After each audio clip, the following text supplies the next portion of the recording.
Yves Albarello pour la dernière partie. Oui, et merci Monsieur le Président. La quatrième partie aborde le volet environnemental de cette très belle loi, ce très beau projet. Et c'est un volet qui, avec Alexis, nous a passionnés. Parce qu'on a appris plein de choses. Et on va essayer d'éclairer la Commission du développement durable, parce que c'est de son ressort. D'abord, je voudrais rappeler que la loi du 3 juin 2010, qui a été votée avant même le Grenelle 2 de l'environnement, a fait de l'évaluation environnementale son cheval de bataille. Elle prévoit la consultation de l'autorité environnementale sur le projet d'infrastructure et dans chaque dossier d'enquête publique. Et d'ailleurs, ça a valu à la SGP de revoir son projet de ligne 15 suite aux remarques qui avaient été formulées par l'autorité environnementale, remarques qui ont été levées depuis puisque des réponses ont été apportées. Là où le sujet va se compliquer, mes chers collègues, c'est la gestion des déchets de chantier.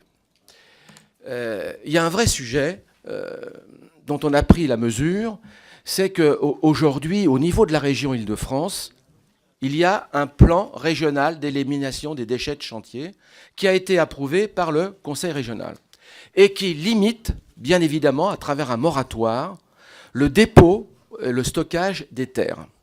Or, il faut que vous sachiez que ces travaux vont générer entre 60 et 80 millions de tonnes de déblais et que si on veut mettre en place l'économie circulaire, où on s'en occupe ou on s'en occupe pas, où c'est des mots, où on passe à l'action, il faut bien évidemment gérer chez nous nos propres déchets. On ne va pas aller exporter dans les régions voisines les déchets du Grand Paris. Or, les auditions qui ont été menées par vos rapporteurs amènent au constat suivant que nous n'aurons pas assez de capacité de stockage des terres excavées par les tunneliers. D'une part, parce qu'il y a un département qui s'appelle la Seine-et-Marne et qui joue un rôle important, c'est le plus important d'ailleurs, de stockage des terres, et que les autres départements, c'est le plus grand bien sûr, c'est la moitié de l'Île-de-France, mais que les autres départements ne jouent pas forcément le jeu. Ça, c'est le premier point. Alors j'ai saisi par un courrier le président du conseil régional, j'ai saisi par un courrier le président de la société. Nous avons saisi par un courrier le président de la Société du Grand Paris pour attirer son attention. Il y a un deuxième sujet tout aussi important et qui n'est pas réglé à l'heure où je vous parle. C'est que l'Île-de-France regorge de gypse et que les tunneliers vont rencontrer les couches gypsifères et que ce gypse constituent des terres sulfatées et que les terres sulfatées viennent polluer les nappes phréatiques et qu'il y a à ce niveau un danger signalé. Aujourd'hui, nous n'avons pas d'exutoire identifié pour accueillir les terres sulfatées.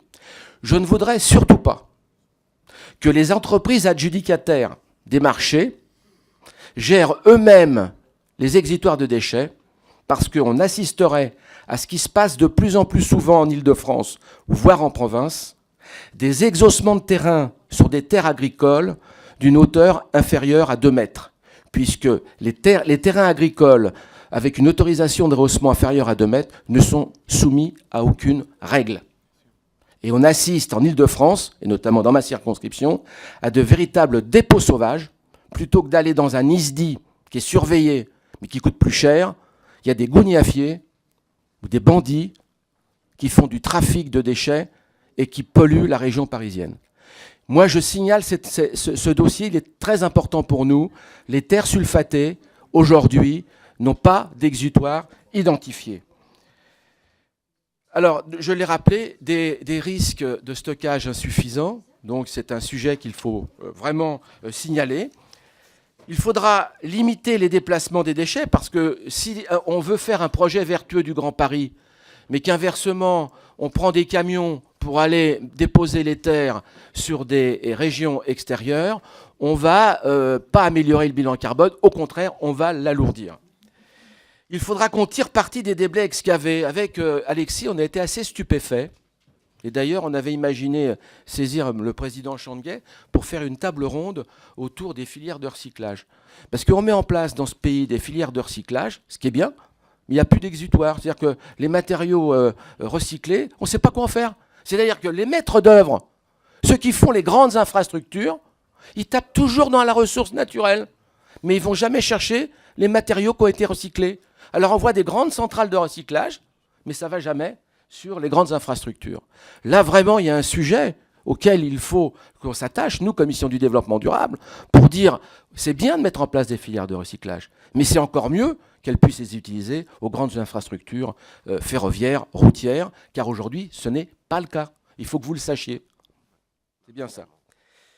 Développer les filières de recyclage et sur l'incapacité des maîtres d'œuvre de les utiliser et continuer à utiliser. Encourager les innovations. Encourager les innovations. Demain, et ça c'est important ce que je vais vous dire, on a reçu des entreprises franciliennes innovantes en la matière.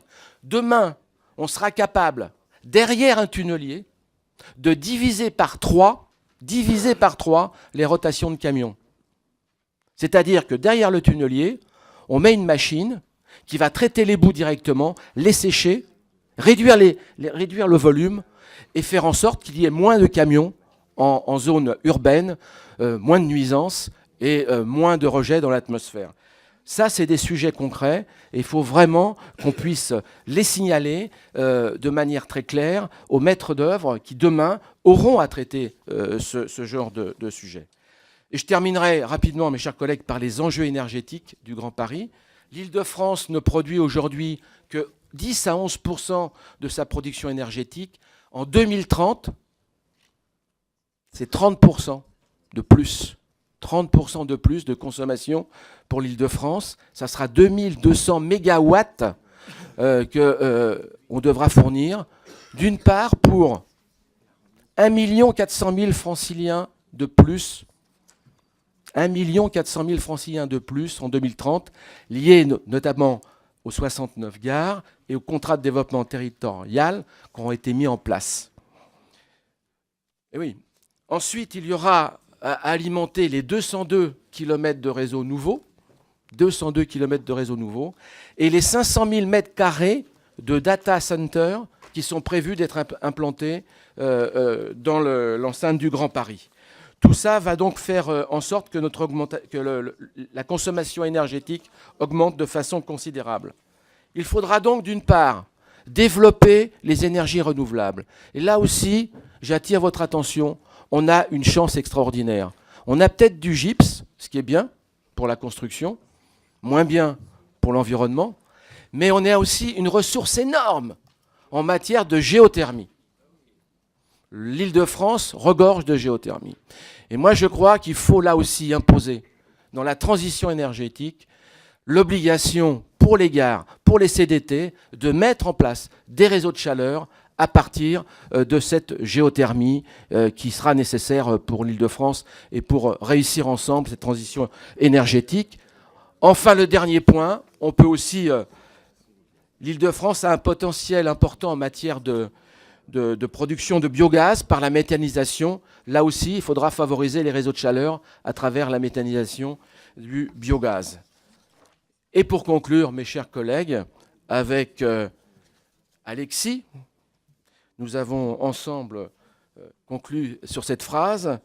Nous sommes convaincus que l'intégration de la transition énergétique pour tous les acteurs du Grand Paris est une condition de sa réussite en termes de qualité de vie comme de rayonnement international. Je vous remercie. Merci.